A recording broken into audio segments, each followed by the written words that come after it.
কোরবানির পশুর দাম জিজ্ঞাসা করবেন না, দাম বলবেন না। ভাই কত নিল? কোরবানির পশুর দাম হয় না। কোরবানির পশু কোনো পণ্য নয়, পরম করুণাময়ের নির্দেশ। আর আপনাকে যদি কেউ জিজ্ঞাসা করে তাহলে বলুন, আল্লাহ যা সামর্থ্য দিয়েছেন তার মধ্যেই কেনার চেষ্টা আল্লাহ করেছি। যা সামর্থ্য দিয়েছে এর মধ্যেই কিনেছি। পশুর দাম ও আকার নিয়ে অসুস্থ প্রতিযোগিতা থেকে সম্পূর্ণ বিরত থাকুন। কোরবানির পশু কেনার পর বাজার দর যাচাই করে এ নিয়ে অহেতুক আলাপে যাবেন না। কত নিল?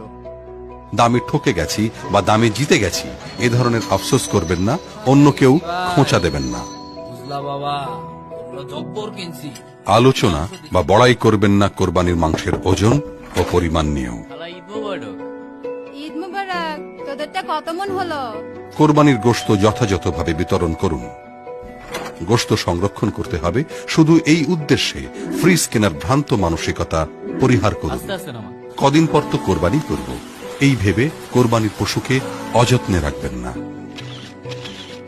কোরবানির পশুর সাথে সেলফি তুলবেন না, সামাজিক যোগাযোগ মাধ্যমে এ নিয়ে প্রচার করবেন না। খাদ্য উৎসবে মেতে উঠবেন না, খাবারে পরিমিতি বজায় রাখুন। আপনার কোরবানির পশুর রক্ত ও বর্জ্য নিজ উদ্যোগে পরিষ্কার করুন। সহযোগিতা করুন নগদ